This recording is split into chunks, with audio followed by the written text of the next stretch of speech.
الحمدللہ رب العالمین والصلاة والسلام علی سید المرسلین اما بعد فاعوذ باللہ من الشیطان الرجیم بسم اللہ الرحمن الرحیم الصلاة والسلام علیک یا رسول اللہ وعلی آلک واصحابک یا حبیب اللہ الصلاة والسلام علیک یا نبی اللہ وعلی آلک واصحابک یا نور اللہ۔ میرے پیارے اسلامی بھائیوں اور مدنی چینل کے ناظرین، درود پاک پڑھنے کے بے شمار فضائل و برکات ہیں۔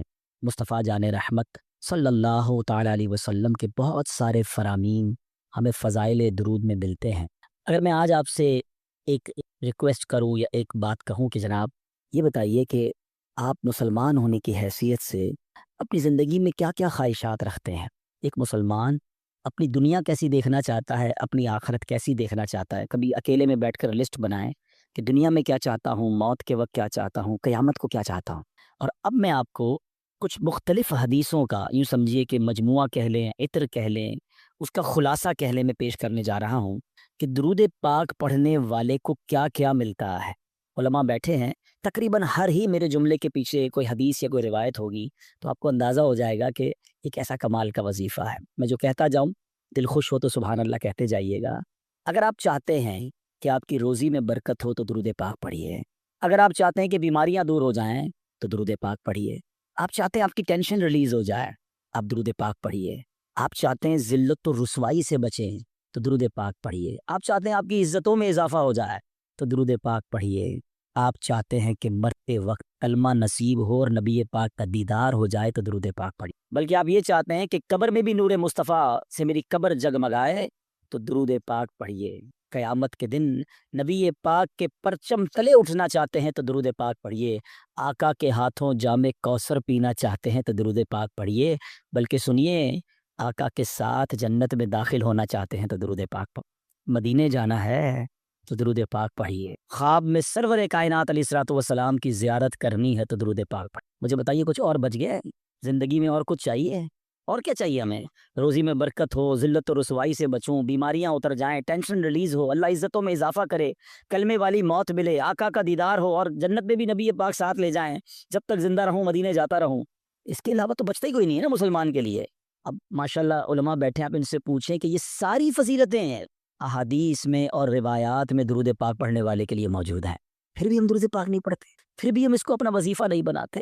اگر درود پاک کو ہم اپنا، اس کو کہتے ہیں نا کہ چابی ہے، یہ اٹ از اے کی آف سکسیس، کامیابی کی چابی ہے، ہر پرابلم دور کرنے کی چابی ہے، تو پلیز درود پاک کو حرز جہاں بنائیے۔ چلتے پھرتے اٹھتے بیٹھتے جتنا ہو سکے درود پاک پڑھتے رہا کریں۔ بلکہ وہ شاعر بہت خوبصورت بات لکھتے ہیں کہ ہر درد کی دوا ہے صلی علی محمد، ہر درد کی دوا ہے صلی علی محمد، تعویذ ہر بلا ہے صلی علی محمد۔ تو ہمارا تو کام یہ ہے کہ بس کسی پرابلم میں پڑھتے رہیں انشاءاللہ، بلکہ پرابلم آنی نہیں اگر آپ درود پاک کثرت سے پڑھ رہے ہوں گے۔ میرے پیارے اسلامی بھائیوں، آج جس موضوع پہ میں نے بات کرنی ہے وہ بڑا سینسٹیو اور بڑا اہم ٹاپک ہے۔ ہم نارملی اپنی زندگی میں بہت ساری چیزوں کی حفاظت کرتے ہیں۔ چیز جتنی قیمتی ہوتی ہے اس کی حفاظت بھی ہم اس قدر زیادہ کرتے ہیں۔ نارمل سا موبائل جیب میں ہو تو فکر نہیں ہوتی، قیمتی موبائل ہو تو بندہ ہر تھوڑی دیر بعد ہاتھ لگا رہا ہوتا ہے جیب میں، ہے نا۔ گاڑی قیمتی ہو تو بندہ لاک کر کے، بعض اوقات ڈرائیور کھڑا کر کے آتا ہے۔ پیسے تھوڑے سے ہوں تو جیب میں رکھتا ہے، زیادہ ہو تو لاکر میں یا بینک میں رکھتا ہے۔ جتنی چیز قیمتی ہوتی چلی جاتی ہے، ہمارا کانشیس لیول بھی، جو ہمارا حفاظت کا ذہن بھی بڑھتا چلا جاتا ہے۔ ہماری زندگی میں ہماری نیکیوں کی، ہمارے اعمال کی کتنی اہمیت ہے، کبھی ریئلائز کیا آپ نے؟ اول تو شیطان ہمیں نیکیاں کرنے نہیں دیتا، وہ چاہتا ہی نہیں ہم نیکیاں کریں، اور اگر کوئی نیکیاں کر لیتا ہے تو پھر اب اگلا وار شیطان کا یہ ہوتا ہے کہ کسی طرح اس کی نیکی برباد کرا دی جائے، اس کی نیکی ڈیلیٹ کروا دی جائے۔ ذرا اس کو ایک میں آپ کو یوں سمجھیے کہ صورتحال آپ کے سامنے رکھتا ہوں، جس سے آپ کو یہ بات اور سمجھنے میں آسانی ہو جائے گی، پھر میں اپنے ٹاپک کی طرف آؤں گا۔ کہ ایک شخص تھا اور اس کے یہاں بچی کی ولادت ہوئی۔ ماں باپ کے یہاں جب بچی پیدا ہوتی ہے تو ماشاءاللہ محبت بھی لوگ کرنے والے کرتے ہیں، اور پھر اس کی پلاننگ بھی کرتے ہیں کہ بچی جب بڑی ہوگی تو میں نے اس کی خیر خواہی کرنی ہے، اس کی شادی کرنی ہے۔ تو اس شخص نے سوچا کہ کیوں نہ میں اپنی بچی کی شادی کے لیے، اس کے اچھے مستقبل کے لیے کچھ پیسے جمع کروں۔ اس نے ایک گھر میں صندوق بنایا اور روزانہ کے، مثال کے طور پہ سمجھاتا ہوں کہ روزانہ کے 100 روپے یا 200 روپے وہ اس صندوق میں ڈالنے لگا۔ اس نے کہا 20 سال میں تو پتہ نہیں کتنے پیسے ہو جائیں گے۔ سارے کام آسان ہو جائیں گے. 100 روپے 200 روپے روز ڈالتا. کبھی کبھی جی چاہتا تھا کوئی اچھی چیز خریدے, کوئی باہر کا کھانا کھائے, مگر کہتا نہیں, بچی والے پیسے ڈالنے. اپنے دل کو مارتا رہا اور پیسے ڈالتا رہا. 20 ایئرس, 20 سال گزر گئے, صندوق بھر گیا. اس نے سوچا صندوق تو بھر گیا ہوگا, اب بچی بھی بڑی ہو گئی, کہا اب تو اس کی شادی کرنی ہے. اور اب اس والد نے اس باکس کو کھولا, سارے گھر والوں کو جمع کیا کہ آؤ میری 20 سال کی جو جمع پونجی ہے آج اس کو مل کے کاؤنٹ کرتے ہیں, ہزاروں لاکھوں روپے ہوں گے. جیسے ہی صندوق کھولا نا, اس کا دل ہل گیا کہ ہوا یہ تھا کہ صندوق لکڑی کا تھا, اس میں کہیں سے ایک سوراخ ہو چکا تھا, اور اس سوراخ سے دیمک اندر آئی, اور اس کی 20 سال کی جو کمائی تھی وہ سارے نوٹ وہ دیمک کھا چکی تھی. مجھے صحیح بتائیں, اپنے آپ کو اس کی جگہ رہ کر سوچیں کہ جس نے 20 سال تک اپنے پیٹ کاٹ کر, اپنی خواہشوں کو مار کر اپنی بچی کے لیے پیسے جمع کیے, اور جب 20 سال بعد اس کو خرچ کرنے کا موقع آیا, اس کو تکلیف کتنی ہوئی ہوگی, یار سب ختم, اب میں کہاں سے لاؤں گا. یہ تکلیف یقیناً بہت زیادہ ہے. مگر میں آج جس ٹاپک پر بات کرنا چاہتا ہوں نا, دیکھیں 20 سال بعد بھی کسی سے پیسے تو ادھار لے سکتا ہے نا, دوبارہ کما سکتا ہے, کچھ نہ کچھ سولوشن کر سکتا ہے. مگر اس شخص کی مایوسی اور اس شخص کی تکلیف کا اندازہ کیجئے کہ جو شخص زندگی بھر نمازیں پڑھتا رہا, سردی میں اٹھ کے وضو کر کے نمازیں پڑھتا رہا, رمضان میں روزے رکھتا رہا, حج بھی کیے, زکاتیں بھی دی, بہت بار شیطان نے بہکانے کی کوشش کی, وہ لڑتا رہا شیطان سے کہ نہیں میں نے گناہ نہیں کرنے. اور جب اللہ کی بارگاہ میں قیامت کے دن پیش ہو تو اسے امید ہوگی کہ میرے پاس حج ہیں, عمرے ہیں, نمازیں ہیں, سجدے ہیں, تلاوت ہے, روزے ہیں. اور جب بارگاہ الہی میں اس کے نامہ اعمال کھولے جائیں اور اس کو کہا جائے کہ جاؤ تمہارے پاس کچھ بھی نہیں ہے, نل اینڈ وائڈ, ڈیلیٹڈ, سوچئے اس دن اس کی شرمندگی, حسرت کا عالم کیا ہوگا. اس دن تو کوئی چانس بھی نہیں ہوگا نا کہ دوبارہ نیکیاں کر لے, ادھر تو دوبارہ کما سکتا ہے وہ شخص, مگر قیامت کے دن today is the time of action. Maula Ali فرماتے ہیں نا, یہ وقت زندگی میں عمل کر سکتے ہو, قیامت کا دن عمل کا نہیں, جزا کا دن ہوگا, فیصلے کا دن ہوگا. تو اس دن تو آپ کو صرف فیصلہ ہی ہونا ہے. تو اب پہلے ریئلائز کر لیجئے کہ یہ کتنا بڑا معاملہ ہے کہ اگر میرے اعمال ہی برباد ہو گئے. اب ہو سکتا ہے کسی کے ذہن میں سوال آئے کہ جناب یہ کون سی بات کر رہے ہیں کہ اعمال کیسے برباد ہو سکتے ہیں, نمازیں پڑھی ہیں, روزے رکھے ہیں, کوشش کر کے یہ اعمال کیا. آج کے دور میں نیکی کرنا بھی آسان نہیں ہے, یہی تو میں سمجھانا چاہتا ہوں آج کے بیان میں کہ آج کے دور میں واقعی نیکی کرنا اتنا آسان نہیں ہے. لیکن آپ اتنی مشکل سے نیکی کر بھی رہے ہیں, مگر اس کو سنبھال رہے ہیں کہ نہیں, اس کی حفاظت کر رہے ہیں کہ نہیں, اس کے بارے میں فکر مند ہے کہ نہیں, آپ کو پتا ہے کہ چور کیسے چوری کر کے جا سکتا ہے آپ کی نیکیوں کو. یہی میرا آج کا ٹاپک ہے. اور اب آپ دوبارہ ذہن میں سوال آ رہا ہوگا کہ بھائی بتائیں تو صحیح وہ کون سے اعمال ہیں کہ جن سے نیکیاں برباد. میں قرآن و حدیث سے آج آپ کے سامنے کچھ اعمال ایسے رکھوں گا, کچھ کام ایسے رکھوں گا کہ جس کو کرنے والے کے بارے میں فرمایا کہ اس کے اعمال برباد کر دیے جاتے. سب سے جس کو کہیں کہ اہم ترین معاملہ پتہ کیا ہے, کہ انسان کا ایمان چھن جائے. جس کا ایمان چلا گیا نا, اب اس کا کوئی عمل اس کے کام نہیں ہے, چاہے اس کی زندگی سجدوں سے بھری ہوئی ہو, چاہے اس نے بہت نمازیں پڑھی ہوں, ساری زندگی روزے رکھے ہوں, ایمان نہیں تو کچھ بھی نہیں. اور یہ بات قرآن کہتا ہے. اللہ کا کلام کیا فرماتا ہے سنیے. رب کریم قرآن میں ارشاد فرماتا ہے وَمَن يَرْتَدِدْ مِنْكُمْ عَنْ دِينِهِ فَيَمُتْ وَهُوَ كَافِرٌ فَأُولَئِكَ حَبِطَتْ أَعْمَالُهُمْ فِي الدُّنْيَا وَالْآخِرَةِ وَأُولَئِكَ أَصْحَابُ النَّارِ هُمْ فِيهَا خَالِدُونَ. اب اس کا ترجمہ سنو.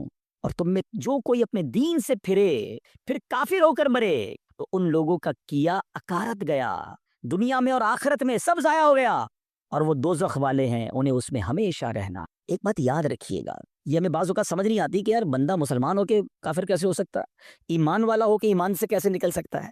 یہ بات تو آپ کو پتا ہے نا کہ دنیا میں سب سے زیادہ جو تیزی سے مذہب پھیل رہا ہے وہ کون سا ہے؟ اسلام ہے. The most growing religion on ارتھ.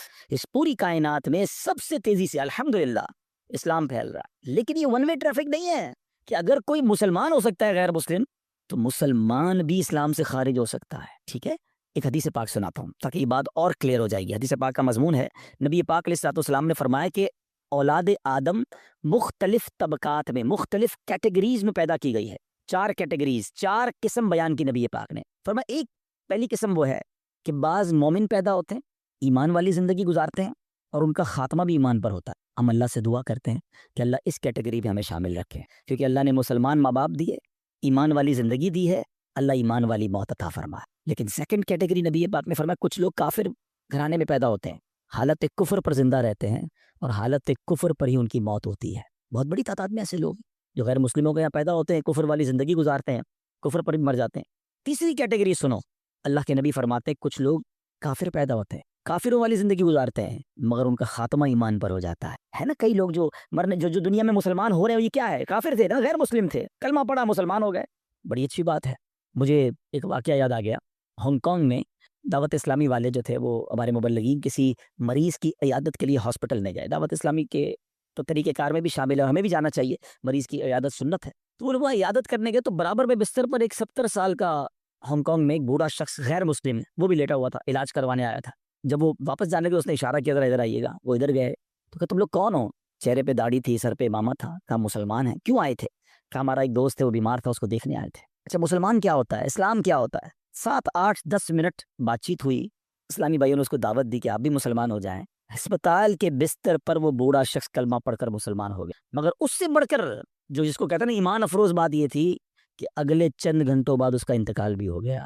یعنی اس کے مقدر میں ایمان تھا تو اسپتال کے بستر پر بھی اس تک ایمان پہنچ گیا. یہ حدیث کا جو تیسرا حصہ ہے نا, سمجھو کہ کچھ لوگ کافر گھرانے میں پیدا ہوتے ہیں یا کافر ہوتے ہیں, پیدا ہی کافر کفر پر ہوتے ہیں, پوری زندگی کفر پر گزرتی ہے, مگر ان کا خاتمہ ایمان پر ہوتا ہے. اب نبی پاک علیہ الصلوۃ والسلام نے فرمایا چوتھی کیٹیگری یہ وہ لوگ ہوتے ہیں جو مسلمان گھرانے میں پیدا ہوتے ہیں, مومن پیدا ہوتے ہیں, اسلام والی زندگی گزارتے ہیں, مگر ان کا خاتمہ کفر پر ہوتا. یہ چوتھی کیٹیگری ڈرانے والی ہے. اس سے سمجھنا ہوگا کہ ہمارے پاس کوئی گارنٹی نہیں کہ میں ایمان سلامت لے کر جاؤں گا. ایک بڑی پیاری حدیث بچے کو یاد ہے, انما الاعمال بالنیات, ہے نا, اعمال کا دار و مدار نیتوں پر. ایک اور حدیث ہے انما الاعمال بالخواتیم, اعمال کا دار و مدار خاتموں پر ہے. خاتمہ ٹھیک ہونا ضروری ہے. ہم میں سے بہت ساروں کو تو فکر ہی کوئی نہیں کہ یار ایسا اس کی بھی فکر کرنی ہے, اس پر بھی کوئی بات کرنی ہے, اس کی بھی کوئی سیکیورٹی کرنی ہے. سوچئے نا. اچھا پھر اب یہ حدیث آپ نے سن لی, قرآن کی آیت سن لی, صحابہ نے بھی سنی, اولیاء نے بھی سنی, خود نبی پاک کا ایٹیٹیوڈ کیا تھا. اللہ کے حبیب علیہ الصلوۃ والسلام کی بڑی مشہور دعا ہے, یا مقلب القلوب ثبت قلبی علی دینک, اے دلوں کو پھیرنے والے میرے دل کو اپنے دین پر ثابت قدمی عطا فرما. اللہ کے نبی دعا کر رہے ہیں جن کے صدقے ہمیں دین ملا ہے. ہم تو نعت میں پڑھتے ہیں نا, تیرے صدقے میں آقا سارے جہاں کو دین ملا. وہ آقا دعا کر رہے ہیں کہ اے اللہ میرے دل کو تیرے دین پر ثابت قدمی عطا فرما. ہمارا کیا حال ہونا چاہیے؟ ہمیں ہر وقت کی فکر ہونی چاہیے, اگر nobody care about it, بات بھی نہیں کرتا کوئی. اعمال کو بچانے کے لیے سب سے پہلے ایمان کو بچانا ہوگا. اچھا اب دوسرا سوال آتا ہے کہ ٹھیک ہے حضرت سمجھ آ گیا کہ ایمان کی حفاظت کی فکر کرنی چاہیے, ایمان بڑی سینسیٹیو چیز ہے. اب یہ بھی بتائیے کہ ایمان چلا کس چیز سے جاتا ہے؟ یہ اہم کوسچن ہے کہ ایمان سے بندہ خارج کیسے ہو سکتا ہے. اچھا پھر شیطان ہے نا, ابھی بھی ہو سکتا ہے کسی کے ذہن میں یہ بات ڈال رہا ہوگا, یار کیسی عجیب سی بات کر رہے ہیں مولانا صاحب, 50 سال کا تو ہو گیا, 60 سال کا ہو گیا, ساری زندگی کلمہ پڑھا اور اب ایمان سے بھی جا سکتا ہوں. جناب یہ بات پہلے سمجھنی ہوگی. میں آپ سے ایک سوال کرتا ہوں, 70 سال کوئی بے ایمان رہا, غیر مسلم رہا, صدق کے دل سے کلمہ پاک پڑھے, مسلمان ہو جائے گا, ایمان میں داخل ہو جائے گا. ایک جملہ ہی ہے نا, مگر دل سے کہا 70 سال کی کفر کی زندگی ایک طرف, ایمان میں آتے ہی پچھلے گناہ بھی معاف ہو جاتے ہیں. تو کیا کوئی 70 سال مسلمان رہ کر کوئی ایک جملہ ایسا کہہ دے ہیں معاذ اللہ, اللہ کی توہین کا, اللہ کے نبی کی توہین کا, اسلام کی توہین کا, جس سے کہ اس کو کفریہ کلمات کہے جاتے ہیں, تو وہ بھی اسلام سے خارج ہو سکتا ہے. تو سب سے پہلے تو زبان کی احتیاط ہے. تھنک بیفور یو ٹاک, بات کرنے سے پہلے سوچو میں کیا بول رہا ہوں, یہ کہیں اس گفتگو میں میرا ایمان تو غارت نہیں ہو جائے گا. تو آج یہ خیال ہی نہیں ہے. اب اس پہ بڑی بڑی سازشیں ہوئی ہیں, فلموں کے گانے ایسے بنائے گئے, کامیڈی شو ایسے بنائے گئے, یہ کامیڈینز یا فلموں کے گانے یا جناب دوستوں میں ہنسی مذاق, کبھی دوزخ کا مذاق, کبھی جنت کا مذاق, کبھی معاذ اللہ فرشتوں کا مذاق. ہماری لمٹ ہے, ہم مسلمان ہیں, ہماری باؤنڈری ہے. لوگ کہتے ہیں ریڈ لائن ہوتی ہے, بھائی ریڈ لائن مسلمان کی یہ ہے کہ وہ ان باتوں پر گفتگو نہیں کر سکتا, اس کا مذاق نہیں اڑا سکتا. ایک حد ہے ہماری نا, ہم جو چاہیں منہ میں بول دیں گے. دنیا میں کئی ایسے ملک ہیں جہاں کسی ادارے کے خلاف بات نہیں ہو سکتی, کسی پرسنالٹی کے خلاف بات نہیں ہو سکتی, ہم اس کو فالو کرتے ہیں.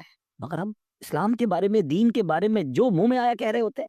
تو یاد رکھیں شیطان تو چاہتا ہی یہی ہے, الٹیمیٹ گول پتہ ہے شیطان کا کیا ہے, کہ میں اور آپ غیر مسلم ہو کر قبر میں جائیں. وہ مرنے سے پہلے بھی آتا ہے, آخری وقت بھی بندے کے پاس آتا ہے کہ کسی طرح اس کا ایمان چھین لوں. اتنا خطرناک دشمن ہے وہ ہمارا, اور ہم سکون کی نیند سو رہے ہیں, ہمیں فکر ہی کوئی نہیں ہے. پھر دوسرا جو ایک پرابلم ہے جس کی وجہ سے ایمان برباد ہو سکتا ہے, وہ ہے گناہوں کی عادت. روایتوں میں آتا ہے کہ جب بندہ ایک گناہ کرتا ہے نا, اس کے دل پر ایک سیاہ نقطہ لگ جاتا ہے, اور جب وہ بار بار گناہ کرتا ہے تو وہ ایک نقطہ ایک وقت آتا ہے کہ پورا دل ہی کالا ہو جاتا ہے. جب دل کالا ہو جاتا ہے تو اس پر نصیحت کی بات ہی اثر نہیں کرتی ہے. پھر شیطان کے لیے بڑا آسان ہوتا ہے اس کا ایمان چھیننا.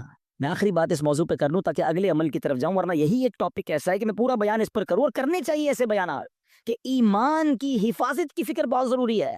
کہ اب آپ غور کریں, شیطان جو ہے نا, میں نے جیسے بتایا کہ وہ ہمارا پکا دشمن ہے اور ہمیں آخری وقت میں ہمارا ایمان چھیننا چاہتا ہے.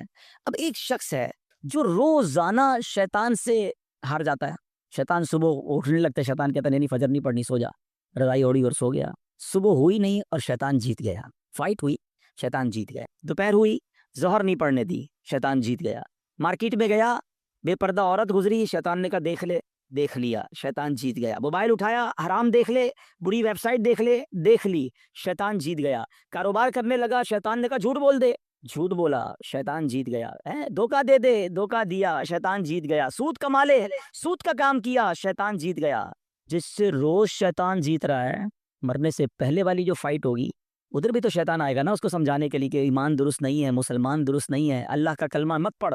جو روز شیطان کی مان رہا ہے، کہیں مرنے سے پہلے بھی مان گیا تو اس کا کیا بنے گا؟ تو روز شیطان کی ماننے والے کے بارے میں یہ ڈر ہے کہ مرنے سے پہلے اس کا ایمان چھین لیا جائے. اور جو روز شیطان کو ہرا رہا ہے، سردی کے دن ہے، جی چاہتا ہے نہ اٹھوں، شیطان کہتا ہے سو جا، کہتا نہیں میں رحمان کا بندہ ہوں، شیطان کا بندہ نہیں، وہ فجر ادا کرتا ہے، شیطان کو ہراتا ہے. شیطان کہتا ہے حرام دیکھ، وہ نہیں دیکھتا، شیطان کو ہراتا ہے. شیطان کہتا ہے حرام کما، بڑے پیسے اس کام میں، وہ کہتا ہے نہیں حرام مجھے نہیں چاہیے. شیطان کو ہراتا ہے، بے پردگی سے اسے بچاتا ہے، وہ لڑتا ہے شیطان سے روزانہ. یہ فائٹ ساری زندگی رہے گی، یاد رکھو.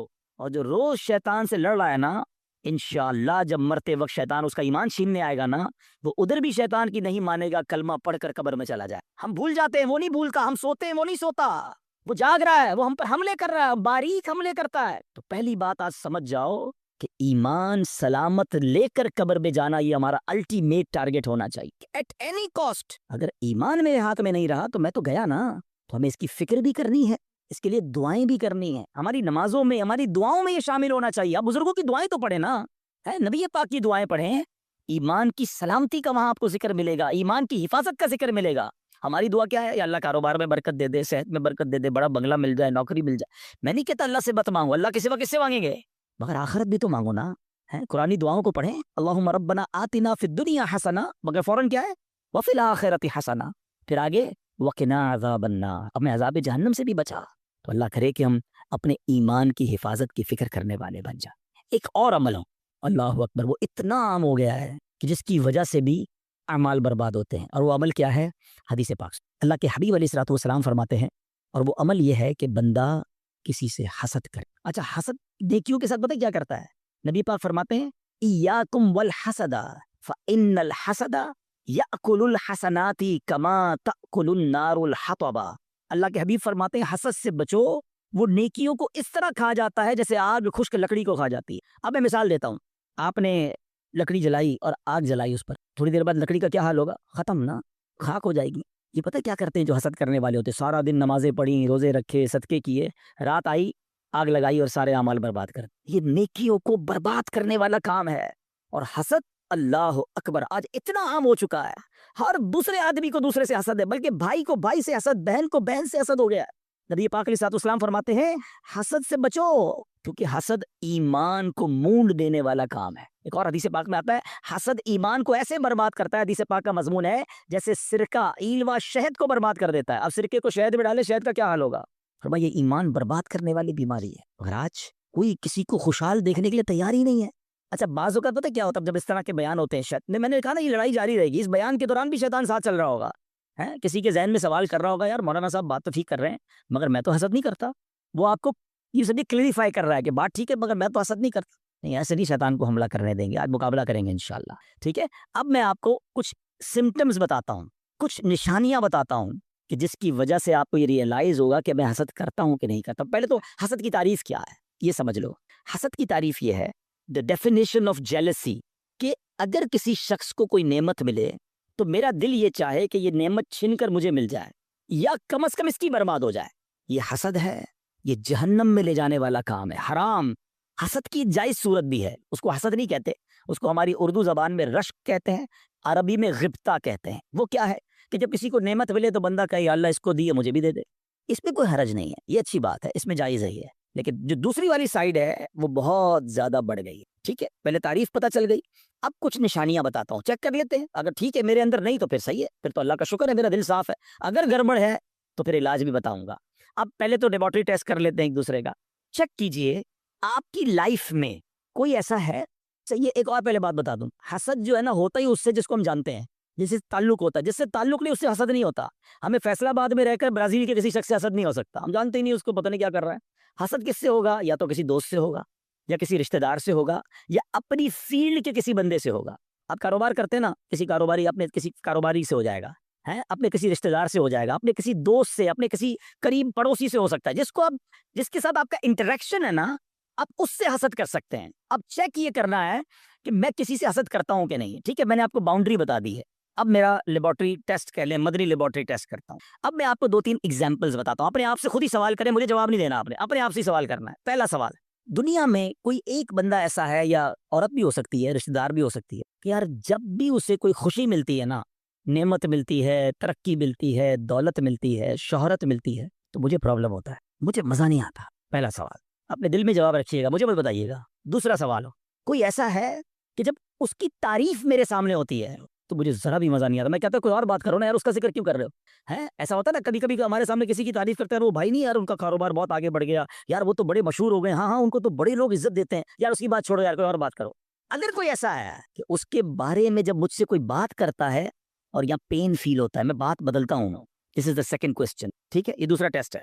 اب تیسرا ٹیسٹ ہے، کوئی ایسا ہے کہ جب اس کا نقصان ہو جائے، ہے بدنام ہو جائے، اس کا پیسہ برباد ہو جائے، معاذ اللہ اس کی فیکٹری میں آگ لگ جائے، اس کا گھر تباہ ہو جائے، یا اس کے گھرانے میں کوئی جھگڑا ہو جائے، اس کی فیملی تتر بتر ہو جائے، تو اندر ہی اندر خوشی ہوتی ہے، ہاں یار اب مزہ آیا، ہاں میں تو چاہتا یہی تھا یہ برباد ہو جائے. These are the 3 symptoms. یہ 3 سوال ہیں آپ سے، جواب مجھے کوئی نہ دے، اپنے دل سے پوچھو. اگر کسی کے بارے میں ان تینوں میں سے کوئی ایک بھی کیفیت ہے نا، تو پھر حسد اور کس کو کہتے ہیں؟ جناب آپ بیمار ہو چکے ہیں، ڈاکٹر کہتا ہے نا آپ کے ٹیسٹ کے بعد شوگر ہو گئی ہے بھائی، بلڈ پریشر ہو گیا، ہوں احتیاط کرو، تو تسی ہوں احتیاط کرو، تواڈے دل وچ حسد آ گیا ہے. اگر ان تینوں میں سے کوئی ایک بات کا جواب ہاں میں آ رہا ہے، اور کوئی بندہ یا کوئی رشتہ دار عورت یا فیملی کا کوئی ممبر ذہن میں آ رہا ہے، آپ کو پتہ ہے اتنا مکار ہے شیطان، بہن کو بہن سے حسد کرا دیتا ہے. جیسے ایک بہن خوشحال ہے اپنے سسرال میں، دوسری بیچاری غریب ہے، اب اس کے دل میں ڈال دے گا یہ ترقی کر رہی ہے، میں پیچھے رہ گئی. نیکیاں اچھا، جس سے حسد کر رہے ہیں نا ہم اس کا بگاڑ کچھ نہیں سکتے. ایک اور بات سن لینا، آج حسد اتنی خطرناک بیماری ہے کہ حسد ہو گیا تو جل خود ہی رہوں میں، اس کا کچھ نہیں بگڑ رہا، وہ ترقی کیے جا رہا ہے، نہ رات کو نیند آ رہی ہے، اسی کے بارے میں سوچی جا رہا ہوں، دل الگ جل رہا ہے. قیامت کی آگ تو الگ ہے، ابھی سے دل جل رہا ہے. یہ اتنی خطرناک بیماری ہے. حسد کے دنیاوی سمٹمز بتاؤں آپ کو، ہمیں بہت سارے لوگ ملتے ہیں، آ کر کان میں کہتے ہیں، کبھی پرچی دیتے ہیں، نیند نہیں آتی، سکون نہیں ہے، میں سوچتا بہت ہوں. جس کو بھی یہ پرابلم ہے نا، چیک کر لے اس نے کسی نہ کسی کا حسد پالا ہوا، کیونکہ وہ ترقی کیے جا رہا ہے، تمہاری نیند اڑتی جا رہی ہے، تم سوچتے ہی اس کے بارے میں ہو، پرابلم ہوتی یار، ایک اور فیکٹری، ایک اور بنگلہ لے لیا، ایک اور کوٹھی لے لی، ایک اور گاڑی لے لی. اور یہ بھائی لے لی تو تمہیں کیا پرابلم ہے؟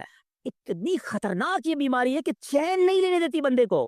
یہ سوچئے گا، یعنی اس کے دنیاوی نقصان بھی ہے نا، میں اپنی فیملی سے ڈسٹرب ہو گیا، میں اپنی لائف سے ڈسٹرب ہو گیا، کیونکہ میں نے کسی کا حسد دل میں پال لیا. یار اس کو تو میرے محلے میں کوئی نہیں جانتا تھا، آج یہ پوری دنیا میں پاپولر ہو گیا، اس کو اتنی عزت کیسے مل گئی؟ میں بھی تو ایک اچھا، یہ پتہ ہے صرف عام لوگوں میں نہیں، یہ علماء میں حسد ہو جاتا ہے، نعت خوانوں میں آپس میں حسد ہو جائے گا، جو جس فیلڈ کا ہوگا نا، ہم جس فیلڈ کے، ہمیں اپنی فیلڈ والے سے حسد ہو سکتا ہے. اچھا اس کا بیان اتنا اچھا ہو گیا، اس کی آواز اتنی اچھی ہو گئی. شیطان مردود کہ کوئی خوبصورت ہوتا ہے اس سے حسد ہو جاتا ہے، بہت ساری چیزوں سے حسد ہوتا ہے، دولت سے، شہرت سے، خوبصورتی سے، طاقت سے، اقتدار سے، کوئی بھی نعمت ملے. اچھا اب سمر ٹیسٹ ہو گیا، لیبارٹری ٹیسٹ کا رزلٹ اپنے پاس ہی رکھیے گا، ٹھیک ہے؟ اب خدا نہ خواستہ میرے کسی بھائی کو اگر حسد ہو گیا ہے تو اس کو کلیریفائی کرنے کا طریقہ بھی بتا دیتا ہوں، اس کا علاج بھی بتا دیتا ہوں. اس کا علاج یہ ہے کہ سب سے پہلے تو آپ یہ ریئلائز کریں کہ مجھے حسد کس سے ہوا. اچھا حسد کس سے ہوا اور کیوں ہوا ہے؟ کسی کے مال سے ہو جاتا ہے، کسی کی خوبصورتی سے ہو جاتا ہے، کسی کی شہرت سے ہو جاتا ہے، واٹ ایور کوئی ریزن ہوگا نا، وہ ریزن پہلے آپ ریئلائز کر لیں. پہلا طریقہ یہ ہے، پہلا علاج یہ ہے کہ آپ اللہ سے دعا کریں کہ اللہ میرے دل کو حسد سے پاک کر، میرے دل کو گندگی سے پاک کر دے، دل کی ساری بیماریوں سے پاک کر دے. ایک تو دعا ہے، اللہ کریم ہے، قبول فرما لے گا تو دل پاک ہو جائے گا. دوسرا دعا میں اس بندے کو بھی شامل کر لیں کہ اللہ اس کے مال میں اور برکت دے دے.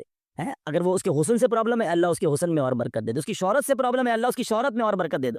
ہاں ہے یہ تھوڑا مشکل، یہ اینٹی بائیوٹک ہے، علاج ہو رہا ہے نا. اب آپ جب کسی کے دعا کریں گے نا کہ یا اللہ اس کے مال میں اور برکت دے دے، اور تھوڑے دنوں بعد آپ کو کوئی بندہ آ کے بتائے گا یار اس کی ایک اور فیکٹری لگ گئی، تو آپ کہیں گے میں بھی تو دعا کرتا تھا پر لگ نہیں تھی فیکٹری. تیسرا طریقہ ایک اور ہے حسد سے نکلنے کا، کہ جس سے حسد ہوا ہے نا اس کو تحفہ دے.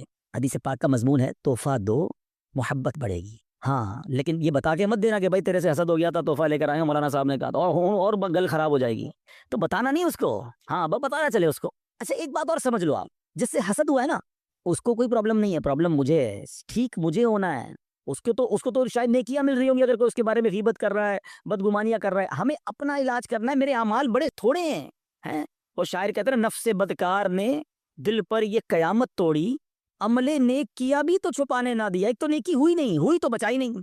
تو دو باتیں ہو گئی آج کے بیان میں، ایمان کی حفاظت اور اپنے آپ کو حسد سے بچانا۔ ایک اور عمل بڑا خطرناک، اور اس کو شرک اصغر کہا گیا، اور وہ بڑا باریک ہے، شیطان کا ایسا خطرناک وار ہے کہ پتہ بھی نہیں چلنے دیتا، اور وہ ہے ریاکاری۔ اچھا ریاکاری کیا ہے؟ دکھلاوا۔ بندے کو بڑا جی چاہتا ہے یار میں نیکی کروں گا، پتہ تو چلے میں نے کیا کیا ہے، یار کمال ہے، اتنا چندہ دیا اور کوئی اعلان ہی نہیں، اتنے سجدے کیے، پتہ ہی نہیں کسی کو کہ کمرے کے اندر جا کے جتنے نفل پڑھتا ہوں، تہجد پڑھتا ہوں۔ اب نیکی کر، پہلے تو مشہور تھا نیکی کر دریا میں ڈال، اب تو نیکی کر فیس بک پہ ڈال، ہر چیز سوشل میڈیا پہ ڈالنی ہے۔ تو یہ جو دل کی چاہت ہے نا اندر سے، یہ سمجھو یہ بڑا باریک وار ہے۔ اور احادیث میں ریاکاری کے بارے میں اس قدر شدید روایتیں ہیں کہ اللہ کے حبیب علیہ الصلوۃ والسلام فرماتے ہیں کہ جب لوگ اپنے اعمال لے کر آئیں گے نا اللہ کی بارگاہ میں، اگین وہی والی بات، باکس والی بات یاد ہے نا کہ باکس کھولا تو کچھ نہیں، ریاکار جب اللہ کی بارگاہ میں اعمال لے کر آئیں گے تو ریاکاروں سے کہا جائے گا ان کے پاس جاؤ جن کے لیے تم ریاکاری کرتے تھے، انہی سے جا کے اپنا اجر لے لو۔ اللہ فرمائے گا میرے پاس کچھ بھی نہیں ہے، لوگوں کو دکھانا تھا نا، جاؤ ان سے جا کے لے لو اجر۔ ہمارا کیا ہوگا اگر ہمارے روزے، ہمارے حج، ہمارے عمرے، ہمارے صدقے اگر یہ کہہ دیا گیا؟ اور یہ اتنا باریک وار ہے شیطان کا کہ پتہ بھی نہیں چلتا، کہیں نہ کہیں بہانے سے ہم سے وہ ریاکاری کراتا ہے۔ مشہور حدیث آپ نے کئی بار سنی ہوگی کہ قیامت کے دن اللہ کی بارگاہ میں سب سے پہلے شہید کا فیصلہ ہوگا، اس سے کہا جائے گا تو نے کیا کیا؟ اللہ فرمائے گا میں نے تجھے اتنی نعمتیں دی، وہ مانے گا یا اللہ ہاں مجھے نعمتیں ملی، حدیث کا خلاصہ ہے۔ اللہ فرمائے گا تو نے کیا کیا؟ کہ یا اللہ میں نے تیری راہ میں جہاد کیا، لڑتے لڑتے شہید ہو گیا، جان دے دی تیری بارگاہ میں۔ یار یعنی آپ سوچو یار جان دینے سے بڑھ کر تو کچھ نہیں ہے نا، مگر اللہ کی طرف سے کیا ارشاد ہوگا؟ تو جھوٹا ہے، تو نے اس لیے یہ عمل کیا کہ تجھے بہادر کہا جائے، مجاہد کہا جائے، تجھے کہہ لیا گیا اے فرشتوں اس کو جہنم میں ڈال دو، شہید جہنم میں۔ کیوں؟ نیت اللہ کی رضا کی نہیں تھی نا، شہرت کی تھی، لوگوں کو پتا چلے۔ اب اللہ کی بارگاہ میں ایک سخی لایا جائے گا، اے اللہ کی راہ میں خرچ کرنے والوں غور سے سنو، وہ سخی اللہ کی بارگاہ میں لایا جائے گا۔ اللہ فرمائے گا میں نے تجھے بہت مال دیا، کہے گا ہاں یا اللہ تو نے مال دیا مگر میں نے تیری راہ میں دل کھول کر خرچ کیا، میں خلاصہ کہہ رہا ہوں میں نے تیری راہ میں دل کھول کر خرچ کیا۔ ارشاد ہوگا کہ تو جھوٹا ہے، تو نے اس لیے کیا کہ تجھے سخی کہہ لیا جائے، اے فرشتوں اس کو بھی اٹھا کر جہنم میں ڈال۔ دنیا میں سخی مشہور ہو گئے تھے نا، بس اب جہنم میں جاؤ۔ تیسرا، قرآن کا قاری لایا جائے گا، علم سکھانے والا لایا جائے گا۔ اللہ کہے گا تجھے اتنی نعمتیں دی، وہ کہے گا ہاں مولا نعمتیں ملی، میں تو لوگوں کو علم پڑھاتا تھا، تیرا دین پڑھاتا تھا، قرآن پڑھاتا تھا۔ فرمایا تو جھوٹا ہے، تو نے اس لیے کیا کہ تجھے عالم کہا جائے، قاری کہا جائے۔ فرشتوں اس کو بھی اٹھا کر جہنم میں۔ کبھی بھی سیٹسفائی نہ ہوا کریں، پلیز ٹرائی ٹو انڈرسٹینڈ۔ شیطان مردود پہلی کوشش یہ کرتا ہے ہماری نیکیاں نہ ہوں، اور دوسری کوشش یہ کرتا ہے کہ اچھا نیکیاں کر لی نا، اب اس کو نل اینڈ وائڈ کیسے کروں، ڈیلیٹ کیسے کرواؤں، ضائع کیسے کرواؤں۔ ادھر ہم مار کھا جاتے ہیں، ادھر ہم سوچتے ہی نہیں ہیں۔ بڑا جی چاہتا ہے لوگوں کو پتا چلے اتنے حج کیے ہیں، اتنے عمرے کیے ہیں۔ ایکچولی ہماری تو روز لوگوں سے ملاقاتیں ہوتی ہیں نا، معذرت کے ساتھ کسی سے ملنے جاتے ہیں نا، سب جگہ نہیں لیکن کچھ جگہ ایسا ہوتا ہے کہ 15 منٹ کے اندر بندہ اپنی 15 سال کی نیکیاں گنواتا ہے کہ میں نے اتنے حج کیے ہیں، الحمدللہ ہر سال عمرے پہ جاتے ہیں، سرکار نے بڑا کرم کیا ہے، تہجد کی نماز کی بڑی پابندی ہے، تو رجب شعبان کے روزے بھی رکھتا ہوں، تو فلاں علاقے میں بھی ہم غریبوں کی مدد کرتے ہیں، تو فلاں بھی۔ بندہ کہ بھائی صاحب کس نے پوچھا تھا یہ سب آپ سے؟ ہم نے تو طبیعت پوچھی تھی آپ کی، آپ نے طبیعت کے جواب میں پوری لسٹ نکال کے دے دی۔ اچھا اب ذرا میں چوٹ کرنے کے لیے کہہ رہا ہوں، جو بندہ 15 سال پرانا حج یاد رکھے ہوئے ہے، اس کو آج صبح جو جھوٹ بولا ہے وہ یاد ہے؟ تھوڑی دیر پہلے موبائل اٹھا کر حرام دیکھا وہ یاد ہے؟ آدھے گھنٹے پہلے غیبت کی تھی وہ یاد ہے؟ آج دن میں کئی گناہ ہوئے وہ یاد نہیں؟ اور 20 سال 25 سال پرانی نیکی یاد ہے جو بار بار لوگوں کو بتائی جا رہا ہوں۔ پوچھے یہ کیوں؟ دیکھیں مجھے بتانے سے مجھے تو کوئی نقصان نہیں ہوا، آپ کا کہیں لاس تو نہیں ہو گیا۔ انما الاعمال بالنیات، اللہ کی بارگاہ میں ہماری نیتیں کیا ہیں؟ ہم سوچیں تہجد تو اکیلے میں پڑھتا ہے نا بندہ، لیکن کبھی ہم نے پڑھ لی تہجد، اب پیٹ میں درد ہو رہا ہے، سامنے والے کو کیسے بتاؤں کہ تہجد پڑھی ہے؟ بس یار آج بہت تھکا ہوا ہوں۔ خیریت کیوں تھکے ہوئے حاجی صاحب؟ وہ الحمدللہ تہجد میں اٹھ جاتا ہوں نا۔ اچھا آپ تہجد بھی پڑھتے ہیں؟ اور دل وچ ٹھنڈ پہ گئی، اینو پتہ چل گیا اسی تہجد گزارنے، وہ نہیں بلو ٹک آتا ہے پھر واٹس ایپ پہ میسج ریسیو، ہمیں لگتا ہے میری عبادت اس کو ریسیو ہو گئی، اور ساڈے دل وچ ٹھنڈ پہ گئی، اور اللہ کے بندے ریسیو بھی ہو گئی، ادھر سے ڈیلیٹ بھی ہو گئی۔ کیوں بتانا؟ میں جانوں میرا رب جانے۔ یہ سمجھو بات کو، یہ بڑی باریک شیطان کا وار ہے۔ مسجد میں چندہ دے، امام صاحب کو اسپیشل پرچی جاتی ہے، ذرا حاجی صاحب کے لیے اعلان کریں، ذرا کولر لگایا حاجی صاحب نے، مسجد کے پنکھے فلاں حاجی صاحب نے لگائے، قالین فلاں حاجی صاحب نے۔ کیوں آپ قالین لگاتے؟ رب ثواب دینے والا ہے۔ میں ہر کسی اچھا اب اگین میں دیکھیں ہر اپنے ٹاپک میں شیطان کا ایک وار بھی انکلوڈ کر رہا ہوں۔ ابھی شیطان پتہ کیا وار کر رہا ہوگا؟ ہائے ہائے اتنا مردود ہے نا، یہ اس بیان میں بھی ہمیں کوئی اور بندہ یاد دلا رہا ہوگا، یہ عبدالحبیب بھائی صحیح کہہ رہے ہیں، یہ فلاں آدمی ہے نا مسجد میں اعلان کرواتا ہے، وہ فلاں آدمی ہے نا نیکیاں بڑی بتاتا ہے، وہ ہمیں کوئی اور یاد دلا رہا ہوگا، ہمیں اپنے بارے میں فیصلہ نہیں کرنے دے گا۔ ہمارے پاس کوئی پیرامیٹر نہیں ہے کہ ہم کسی کو ریاکار کہہ سکیں، کیونکہ اگر نیکی کوئی اعلانیہ اس لیے کر رہا ہے کہ لوگوں کو ترغیب ملے تو اس کو ثواب ہے۔ کیا ہے انما الاعمال بالنیات، میں اپنے دل کو تو چیک کر لوں، ہم اپنے دل کو سب چیک کریں، رائٹ لیفٹ نہیں دیکھنا کہ میں جب اعلان کرنے کی سوچتا ہوں، میں جب واٹس ایپ یا فیس بک پہ لگاتا ہوں، میں جب دوستوں کو بتاتا ہوں قرآن اتنا پڑھا، تلاوت اتنی کی، بس یار آج آفس پہ غریب بندہ آیا تھا بڑا پریشان تھا، میں نے تو یار اس کو فوراً 25,000 روپے دے دیے، یہ کس لیے کہا؟ اگر اچھی نیت ہے تو ٹھیک ہے، ورنہ ہم جانتے ہیں کہ سامنے والا کا اچھا ماشاءاللہ یار اللہ آپ کو سلامت رکھے۔ پلیز شیطان کے وار کو سمجھو، میں نے آپ کے سامنے حدیث رکھی ہے کہ شہید جہنم میں جائے گا، وہ شہید جو جہاد کر رہا ہے مگر دکھاوے کے لیے کر رہا ہے، وہ سخی جہنم میں جائے گا جو کروڑوں لاکھوں روپے خرچ کر رہا ہے مگر دکھاوے کے ساتھ کر رہا ہے اللہ کے لیے۔ ایک چپتا ہوا سوال کر کے اگلے ٹاپک کی طرف جاتا ہوں، اپنے آپ سے میں بھی سوال کرتا ہوں، میں خود اپنے آپ سے بھی سوال کرتا ہوں، میرے اور آپ کے پاس ایسی کتنی نیکیاں ہیں جو فقط میں جانوں اور میرا رب جانے؟ کبھی اکیلے میں سوال کرنا کہ کسی کو نہیں پتا، دنیا میں کسی کو نہیں پتا، بس میں جانوں میرا رب جانے۔ ثواب تو اس سے ہی لینا ہے نا، جنت میں تو اسی نے مجھے داخل کرنا ہے اپنے کرم سے، میں کیوں دنیا والوں کو بتاؤں؟ اچھا پھر اخلاص، ریاکاری کے اگینسٹ کیا ہے اخلاص؟ اخلاص کی تعریف پتہ ہے کیا ہے؟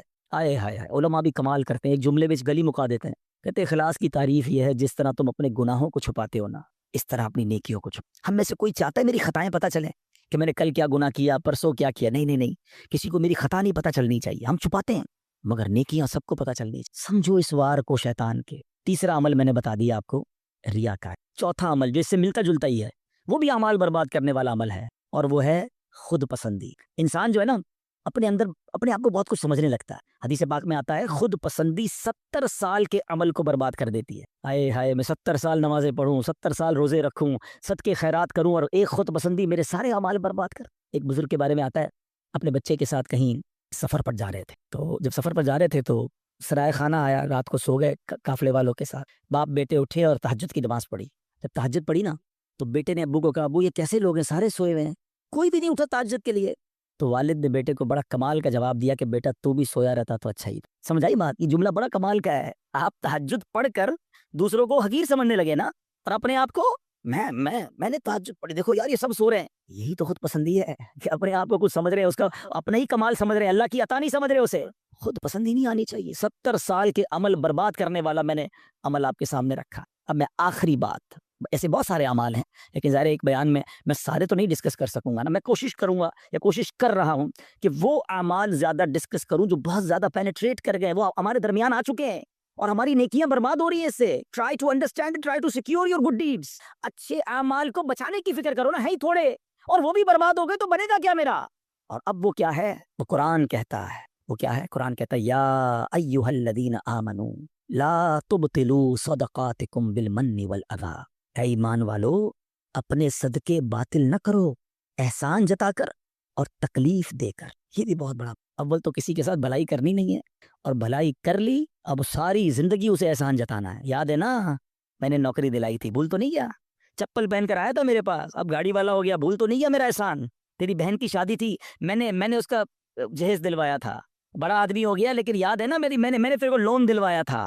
توبہ توبہ، سوچو کبھی زندگی میں احسان جتانے والے مت بننا۔ میری اور آپ کی اوقات کیا ہے؟ اگر میں نے کسی کے ساتھ بھلا کیا، میں نے اللہ کی راہ میں خرچ کیا تو یہ رب نے دیا نا۔ میں خدا کی قسم کئی بار یہ بیانات میں جملہ کہا ہے کہ یار جب بھی اللہ کی راہ میں دو نا، کسی غریب کی مدد کرو، کسی صدقے کی جگہ پر دو، مسجد میں دو، واٹ ایور، اللہ کی راہ میں خرچ کر کے اللہ کی بارگاہ میں ایک سجدہ بھی کیا کرو۔ اللہ تیری مہربانی، تو نے دینے والا بنایا، مجھے مانگنے والا نہیں بنا۔ آج میرا کوئی ملازم، میرا کوئی غریب رشتہ دار میرے دروازے پر آ کر کہے کہ بھائی جان میری بچی کی شادی ہے اور مجھے فرنیچر چاہیے، ہم احسان جتائیں گے؟ سوچو میں بھی کسی کے دروازے پر کھڑا ہو سکتا تھا، مجھے آج اللہ نے دیا ہے نا، اگر نہ دیا ہوتا تو میں بھی اپنی بچی کی شادی کے لیے کسی کے دروازے پر کھڑا ہوتا، میں بھی کسی دوست کے پاس جاتا کہ ماں ہاسپٹل میں اور علاج کے پیسے نہیں ہیں۔ یہ صرف میرے رب کی مہربانی ہے کہ لوگ میرے پاس آ رہے ہیں اور میں انہیں دے کر جتاؤں گا؟ نہ کرو ایسا، اللہ کے لیے مدد کیا کرو، اللہ کا شکر بھی ادا کیا کرو۔ یہ سارا صدقہ ضائع ہو جائے گا۔ آپ مسجد میں دے کر، مدرسے میں دے کر، دینی کاموں میں دے کر رسید بھی لے لیں، مگر رسید تو رہ جائے گی، ثواب چلا گیا اگر آپ کی نیت دکھاوے کی ہے، آپ کی نیت اللہ کی رضا کی نہیں ہے، صدقے باطل ہو جائیں گے۔ قرآن کہتا ہے نا، میں جب بھی یہ بات بیان کرتا ہوں مجھے ایک واقعہ یاد آ جاتا ہے کہ ایک بار میں بزنس مین ہے، ان کے گھر گیا، کافی بڑا ان کا بنگلو ہے، ہم بیٹھے تھے تو ان کا ملازم چائے لے کر آیا۔ جیسی ملازم آیا نا چائے لے کر، تو اس شخص نے پتہ کیا کیا؟ کہتا ہے یہ میرا ملازم ہے میں نے اس کو گھر بنا کے دیا ہے، اس کی بچی کی شادی کرائی ہے۔ آپ یقین کریں میں اتنا اندر ہی اندر شرمندہ ہو گیا کہ یار یہ کیوں یہ باتیں مجھے بتا رہا ہے، اس بندے کا کیا حال ہو رہا ہوگا، اور وہ ملازم دل ہی دل میں کتنا رو رہا ہوگا کہ یار صاحب نے ایک بار میری مدد کی ہے، ہر مہمان کو سناتے ہیں۔ یہ کیوں کرتے ہیں ہم؟ آپ نے کر دیا ٹھیک ہے، آپ دوسروں کو بتا کر اسے ذلیل کریں گے؟ یہی تو قرآن کہہ رہا ہے کہ اے ایمان والو اپنے صدقے باطل نہ کرو، احسان جتا کر، ایذا پہنچا کر۔ ہم تکلیف پہنچاتے ہیں بعض اوقات، مدد بھی کرتے ہیں اور اس کو اتنے تانے دیتے ہیں کہ بیچارہ شرم سے پانی پانی ہو جاتا ہے، غریب ہے کر کچھ نہیں سکتا۔ کبھی بھی اپنے اندر عادت نہیں ہونی چاہیے، بلکہ سچی بات بتاؤں ہمیں تو یہ بھی نہیں امید ہونی چاہیے کہ یار میں کسی کو صدقہ دوں تو یہ میرے لیے دعا کرے، میرا نام لے کے دعا۔ ہم بتائیں کہ عمرے پہ بھیجتے ہیں کسی کو،